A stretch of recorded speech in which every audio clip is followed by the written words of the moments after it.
Hola, soy el doctor José Ignacio García Acosta, soy médico, homeópata y me dedico también a la medicina funcional o nutrición celular. Vamos a continuar hablando del protocolo autoinmune. Muchos de vosotros y vosotras os habéis preguntado por qué las enfermedades autoinmunes están experimentando el gran incremento que vemos en los últimos años. Trastornos relacionados con el sistema inmunitario como alergias, eczemas, dermatitis, trastornos autoinmunes han multiplicado su frecuencia de una manera alarmante. Incluso en la mayoría de los países occidentales se ha triplicado su incidencia y ahora mismo son el tercer grupo de enfermedades crónicas por detrás de las enfermedades cardiovasculares y el cáncer. Tiene relación con nuestro intestino, porque el 80% del sistema inmunitario está a nivel intestinal. Factores en nuestra alimentación, en nuestro modo de vida, en nuestro estrés que alteran nuestro funcionamiento intestinal, nuestra flora intestinal, nuestra permeabilidad intestinal, van a influir en una mala regulación del sistema inmunitario en la que por error va a atacar tejidos propios. El planteamiento convencional es atribuir esas alteraciones a la genética. Está experimentando un gran auge toda la investigación genética y es algo positivo. Cuanto más información tenemos, mejor podemos abordar una enfermedad y ayudar a que se restablezca el equilibrio en un organismo. Pero si la cuestión fuera rigurosamente genética, los genes tardan muchos años, cientos, miles de años en modificarse en una población. No es algo que haya experimentado un cambio brusco en los últimos 50 años, como ha sucedido con la incidencia de estas enfermedades. Por lo tanto, debe haber otros factores que están influyendo más allá de los factores estrictamente genéticos. ¿Cuáles son estos factores? Por un lado, tenemos dietas saturadas de gluten. El gluten que tomamos ahora, el trigo que se toma, no es igual que el que se tomaba hace unos años. Hay una gran cantidad de aditivos que se utilizan en el pan, más de 100 aditivos químicos, de forma que nos encontramos con un producto muy diferente al que se preparaba, se cocina de manera casera o se preparaba hace 50 o 60 años. Semillas que además no han tenido un cultivo limpio, que tienen pesticidas, que tienen plaguicidas, y todo eso también pasa a los derivados panificables, al pan, a todos los productos que nos tomamos. Además, el pan se procesa industrialmente quitándole un aminoácido terminal que lo convierte en soluble, de manera que la industria alimenticia lo ha añadido en una gran cantidad de productos, aunque no sean productos propiamente derivados del pan. Se utiliza como aditivo, como espesante, como conservante.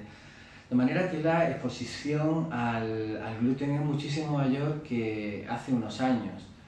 Es posible que la sobrecarga tóxica que vivimos en los últimos años, sin precedentes en generaciones anteriores, haga que nuestro sistema inmunitario reaccione peor en estas décadas a como lo hacía en décadas anteriores, hace 50, 60 años, donde quizás los niveles de intoxicación, de aditivos químicos, de sobrecarga farmacológica, pues probablemente fueran menores que actualmente. Además nos encontramos con una serie de factores que alteran la permeabilidad intestinal. Entre ellos tenemos ciertos alimentos como el azúcar, muchos cereales, pseudocereales como la quinoa, el tef, algunas semillas, el alcohol, huevos, lácteos animales, legumbres, los transgénicos, organismos modificados genéticamente, y algunas hortalizas que en determinados contextos pueden también alterar la flora intestinal, que pueden ser proinflamatorias como la solanácea. No a todo el mundo le afectan por igual estos factores, pero cuando hay una enfermedad autoinmune hay que tener en cuenta especialmente este grupo de alimentos. Además, el estrés, o bien por falta de sueño, un exceso de actividad, un estrés que produce cansancio físico por la vida que llevamos muchas veces, o un estrés de origen emocional, una situación que nos afecte especialmente a nivel emocional, a nivel personal, pues puede tener una repercusión también en la regulación del sistema inmunitario y en la permeabilidad intestinal. Hay otros factores como algunas infecciones, como parasitosis, infecciones por hongos, candidiasis, o incluso el sobrecrecimiento bacteriano del intestino delgado, el SIBO. pueden estar influyendo. Es decir, hay cualquier disbiosis, cualquier proceso que produzca una alteración de la flora intestinal va a terminar creando una serie de consecuencias que pueden alterar la permeabilidad intestinal. Intervenciones quirúrgicas a nivel digestivo, intestinal, tanto de estómago, de intestino, medicamentos como los antiinflamatorios no esteroideos, antibióticos, corticoides, medicación hormonal, antiácidos, algunos inmunosupresores. Todos esos son fármacos que van a alterar el correcto funcionamiento de nuestro aparato digestivo y que pueden alterar la flora intestinal y alterar la permeabilidad del intestino, que como veréis más adelante es una de las cuestiones clave en la alteración del sistema inmunitario. También micotoxinas derivadas de la exposición a hongos en lugares húmedos, casas que tienen un nivel de humedad excesivo, y por supuesto tratamientos muy agresivos como la quimioterapia y la radioterapia. Pues una de las cosas que tenemos que cuidar en estos casos es la permeabilidad intestinal y la flora intestinal, de manera que si lo hacemos así, las probabilidades de superar la enfermedad van a ser mucho mayores y de que haya una buena tolerancia al tratamiento. Además, nos encontramos con que el espectro autoinmune se convierte en un concepto nuevo en cuanto a que nos habla de personas que, han desarrollado enfermedades autoinmunes, otras son enfermedades que se encuentran en una situación de riesgo. ¿Y a qué se refiere la doctora Amy Myers cuando habla del espectro autoinmune? Pues por un lado, en el estado más avanzado nos encontramos enfermedades con personas que han desarrollado enfermedades claramente manifiestas de tipo autoinmune, como pueden ser pues, la enfermedad de Graves a nivel tiroideo, la tiroiditis de Hashimoto, que terminan desencadenando con frecuencia un hipotiroidismo de origen autoinmune. Enfermedades como la psoriasis, el lupus, la esclerosis múltiple, la enfermedad inflamatoria intestinal, una gran cantidad de enfermedades que son claramente de origen autoinmune. En segundo lugar nos encontraríamos aquellas personas que padecen de ciertas inflamaciones crónicas que se mantienen de una manera más o menos continua, más o menos controlada a veces de manera asintomática, con ciertas alteraciones en la alimentación, como son pues, alergias, algunos tipos de dolores articulares y musculares, algunos trastornos digestivos que pueden estar relacionados con trastornos de la inmunidad, ciertos tipos de dolores de cabeza, de trastornos del sistema nervioso, que indican a veces un funcionamiento inapropiado de nuestro segundo cerebro, de nuestro intestino, donde fabricamos una gran cantidad de neurotransmisores, niveles muy altos de dopamina y de serotonina se fabrican en el intestino. La obesidad forma parte también de estos cuadros que producen una especie de inflamación crónica y que alteran el metabolismo de los hidratos de carbono, de los lípidos, se produce una alteración de los niveles de insulina, a veces situaciones de resistencia periférica a la acción de la insulina, y nos encontramos con una inflamación crónica que dificulta incluso la propia resolución de ese sobrepeso, de esa obesidad. Y en un tercer lugar nos podemos encontrar a personas que tienen síntomas leves, ocasionales, no siempre directamente relacionados, no aparentemente relacionados directamente con el sistema inmunitario. Pues por ejemplo podemos encontrar estreñimiento, reflujo ácido, que puede estar en algunos casos relacionado con alteraciones a nivel inmunitario, alteraciones a nivel intestinal.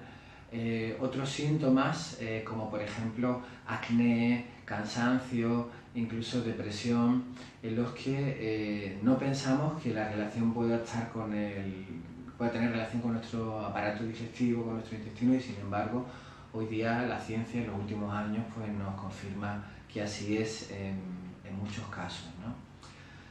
Hay que tener en cuenta, además, en este tipo de cuadros, la existencia de antecedentes familiares, porque incrementan el riesgo de desarrollar este tipo de trastornos, así como pues la alimentación, el exceso de tóxicos provenientes pues, desde amalgamas dentales, antiguos empastes de mercurio, ¿no? Que se produce una fuente continua de intoxicación, tóxicos en la alimentación, aditivos, productos no orgánicos que vienen con una sobrecarga o de ganadería, carne, que puede tener una sobrecarga de tóxicos, pescado azul de gran tamaño como puede ser el atún, pues sabemos que hay unos niveles altos con frecuencia de metales pesados.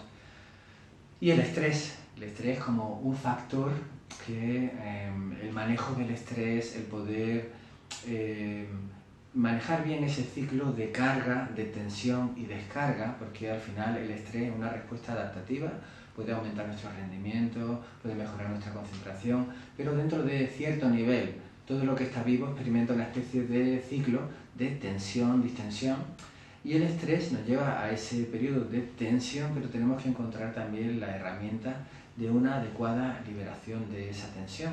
Para eso requiere un buen entrenamiento en nuestra conciencia de cómo estamos, de nuestra escucha corporal, en nuestra escucha de nuestras emociones, de nuestros pensamientos, y será un tema en el que profundizaremos y trabajaremos de una manera importante.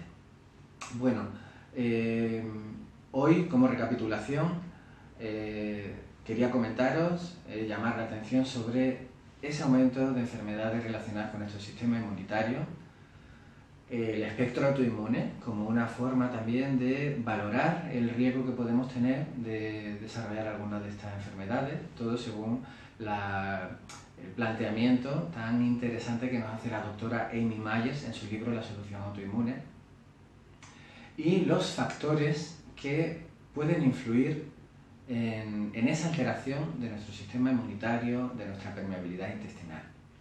En el caso de la permeabilidad intestinal, además, bueno, en cuanto a la dieta sin gluten, ya hemos comentado la desaminación, la sobrecarga tóxica. En cuanto al intestino permeable, por recapitular, los alimentos, determinado nivel de estrés, infecciones como parásitos, candidiasis o enfermedades por hongos y el SIBO, cirugía, determinados fármacos, como comentaba antes, y efectos derivados de la quimio y radioterapia, el aumento de carga tóxica y de nuevo el estrés. Esos van a ser los pilares, los puntos claves sobre los que vamos a trabajar, así que el próximo día continuaremos, y esta vez voy a hablar con un poco más de detalle sobre el gluten. Es un tema muy controvertido y realmente lo que sabemos en cuanto al gluten y en cuanto a cómo puede perjudicar el funcionamiento de nuestro aparato digestivo y de nuestro sistema inmunitario. Muy bien, bueno pues nada, muchas gracias por vuestra atención y nos veremos pronto. Gracias.